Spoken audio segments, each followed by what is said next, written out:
औज़ुबिल्लाहिमिनश्शैतानिर्रजीम बिस्मिल्लाहिर्रहमानिर्रहीम। अस्सलाम वालेकुम व्यूअर्स। आज हमने 10th बायोलॉजी का चैप्टर फर्स्ट और टॉपिक हमें स्टडी करना है स्टोमिक।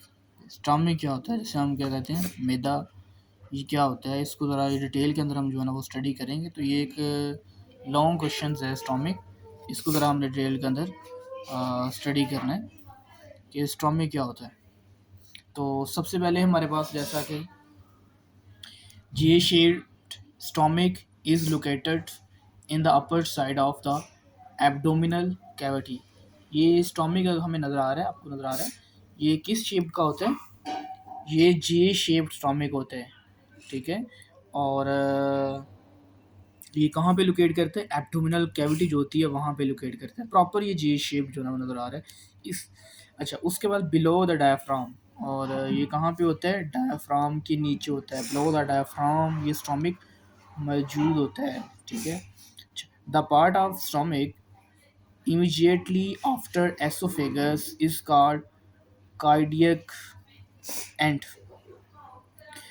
ये वाला जो हमारे पास एंड है, ये वाला ऊपर वाला, ये वाला, ठीक है, जो एसोफेगस के बाद इसे हम कहते हैं कार्डियक एंड। वो एंड जो स्टोमिक का हार्ट वाली तरफ होता है वो कौन सा एंड कहलाता है, कार्डियक एंड कहलाता है। while the part before small intestines is called pyloric end। और वो एंड जो लास्ट वाला एंड होता है, जो जहाँ पे स्मॉल इंटेस्टाइन स्टार्ट हो जाती है, this is called pyloric and. ये हमारे पास क्या होता है, पाइलोरिक एंड कहलाता है। At the junctions of the esophagus and stomach, there is sphincter ring of muscles called cardiac sphincter। और जहाँ पे हमारे पास कार्डिक एंड आता है वहाँ पे क्या आता है, कार्डियक स्फिंक्टर भी आता है, ठीक है। स्फिंक्टर क्या होता है, एक मस्कुलर रिंग्स होती है जो मूवमेंट को कंट्रोल करता है, जो किसी भी इन एंड आउट लिविंग को कंट्रोल करता है, उससे हम कहते हैं cardiac sphincter. Lower oesophageal sphincter, it prevents food from flow back from stomach into the oesophagus. इसका फंक्शंस क्या होता है, ये फूड को दोबारा जो फूड हमारे एसोफेगस से दोबारा स्टोमिक के अंदर आई है, तो ये स्फिंक्टर क्या करेगा, ये क्लोज हो जाएगा, या दोबारा ओपन नहीं होगा। अगर होगा तो फिर क्या होगा, वो उल्टी की फॉर्म में हमारी जो फूड है वो दोबारा बाहर आ जाएगी। तो इस स्फिंक्टर का काम होता है कि ये बंद रहता है और हमारी फूड को जो है ना वो क्लोज कर स्टिल स्टोमिक के अंदर जो है ना वो होल्ड करके रखता है, ठीक है। अच्छा, उसके बाद similarly pyloric sphincter is present between stomach and small intestines. और जो पाइलोरिक स्फिंक्टर होता है वो कहाँ मौजूद होता है, स्टोमिक और स्मॉल इंटेस्टाइन्स। तो ये दोनों बनते हैं कार्डिक एंड और पाइलोरिक एंड, ठीक है। और कार्डिक स्फिंक्टर और पाइलोरिक स्फिंक्टर इंपॉर्टेंट डेफिनेशन है। अच्छा, उसके बाद हमारे पास stomach is responsible for the mechanical and partial chemical digestions of food. ये स्टोमिक का बहुत इंपॉर्टेंट फंक्शंस है। ये स्टोमिक का स्ट्रक्चर है हमारे पास, और ये यहाँ से हमारे पास स्टोमिक का फंक्शन स्टार्ट हो गया कि स्टोमिक कहाँ किसके लिए रिस्पॉन्सिबल होता है, mechanical and partial chemical digestion of food. Mechanical digestion भी होती है, पार्शियल केमिकल डाइजेशन भी होती हैं। इट आल्सो स्टोर फूड्स, और फूड को स्टोर भी करता है, ठीक है। The walls of stomach are made up of thick small muscles. और जो स्टोमिक होता है इसमें ये स्मॉल मसल्स से जो है ना वो इसकी जो वॉल्स हैं वो बनी होती हैं, ठीक है। डिफरेंट मसल्स होती हैं इसके अंदर, लेयर्स ऑफ मसल्स होती हैं स्टोमिक के अंदर। When food arrives in stomach these muscles contract vigorously. और जब फूड स्टोमिक के अंदर इंटर होती है तो ये जो स्टोमिक होता है ये रिगरसली कॉन्ट्रैक्ट करना स्टार्ट कर देता है, ठीक है, ताकि वो फूड जो स्टोमिक के अंदर आई है वो अच्छी तरह से क्या हो जाए, डाइजेस्ट होना स्टार्ट हो जाए, ठीक है। The contraction help in the churning break down of food into smaller portions.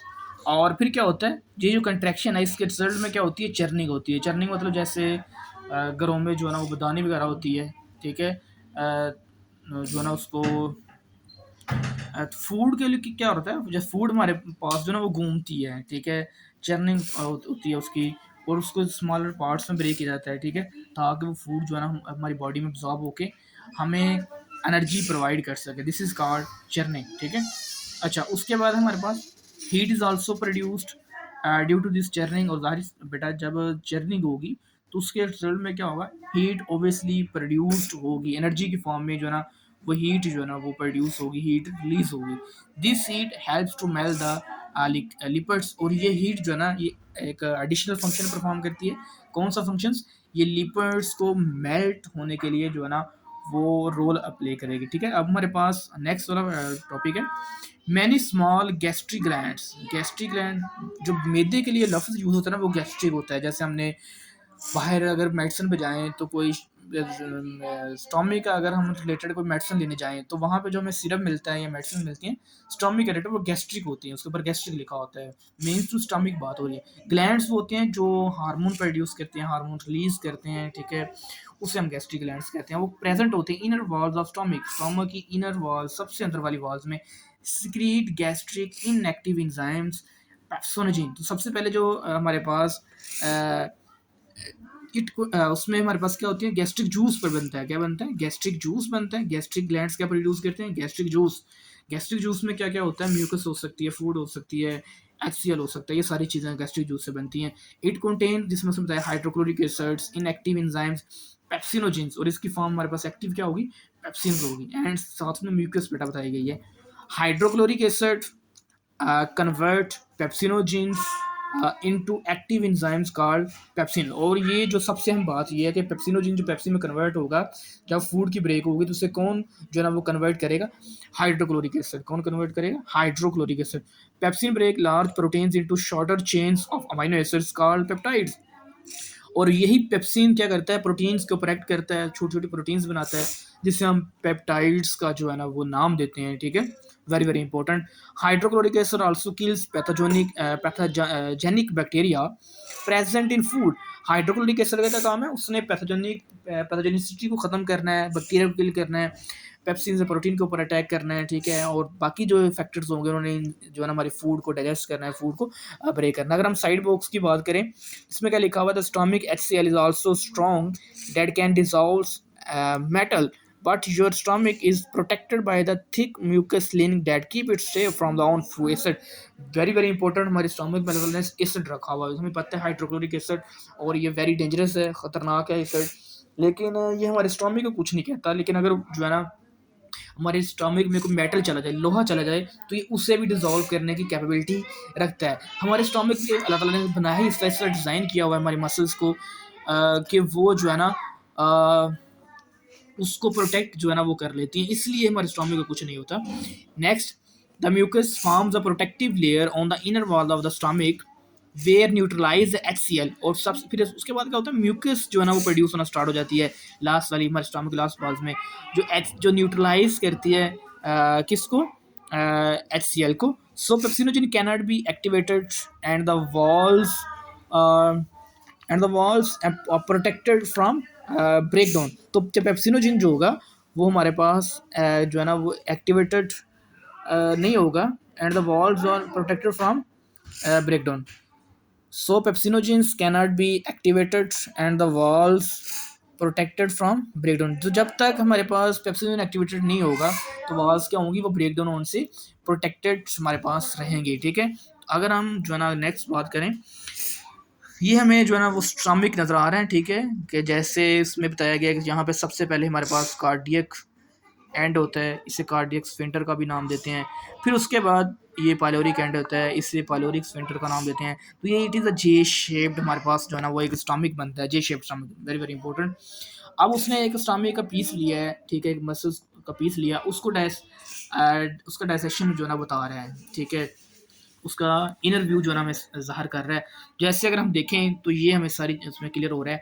ये पूरा फ्लैंड हमें नज़र आ रहे हैं। सबसे पहले मसल्स, अगर हम स्टोमिक एक पीस लें तो उसमें बड़ा करके देखें माइक्रोस्कोप के नीचे, तो उसमें हमें कुछ पोरा ग्लैंड्स नज़र आएंगे। फिर उसके बाद हमें म्यूकस स्क्रीटिंग जो सेल्स हैं ब्लैक कलर के अंदर वो हमें नज़र आएंगे। HCl स्क्रीटिंग सेल्स ये हम देख रहे हैं। ठीक है, ट्यूब लाइक्स, ये हमें HCl स्क्रीटिंग सेल्स नज़र आएंगे। पेप्सिनोजिन स्क्रीटिंग सेल्स जो है ना वो हमारे पास मौजूद होंगे। तो ये क्या है? ये इनर वॉल्स ऑफ स्टोमिक है, कैसे स्टोमिक जो है ना वो फंक्शन करता है, कैसे स्टोमिक वर्कआउट जो है ना हमारे पास करता है, very very important. Food usually remains in stomach for 3 to 4 hours. हमारे स्टोमिक में कितनी देर तक फूड रहती है? MCQs के लिए आ सकते हैं 3 to 4 hours. Due to the action in stomach the food becomes a soap like mixtures called chyme. और फाइनली स्टोमक के अंदर ये फूड जो है ना सोप लाइक में कन्वर्ट हो जाती है, उससे हम कहते हैं काइम। किस चीज़ का नाम देते हैं? काइम का। तो ये जो हमारे पास फूड का मिक्सचर बनता है,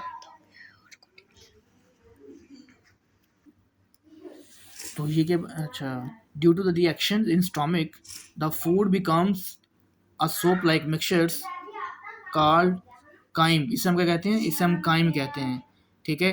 the pyloric sphincter controls the flow of chyme. तो हमारे पास ये जो पाइलोरिक स्फिंक्टर होता है, पाइलोरिक एंड होता है, वहाँ पे ये काइम को कंट्रोल किया जाता है, जो कि फूड का हमारे पास मिक्सचर होता है जिसमें फूड डाइजेस्टेड में होती है। Each time the pyloric sphincter opens about 5 to 50 ml of chyme. जब ये एक टाइम ओपन होता है तो 5 to 15 ml जो काइम होती है वो मूव करती है कहाँ पे? स्मॉल इंटेस्टाइन्स के लिए। तो अगेन ये एमसीक्यूज में हमें आ सकता है।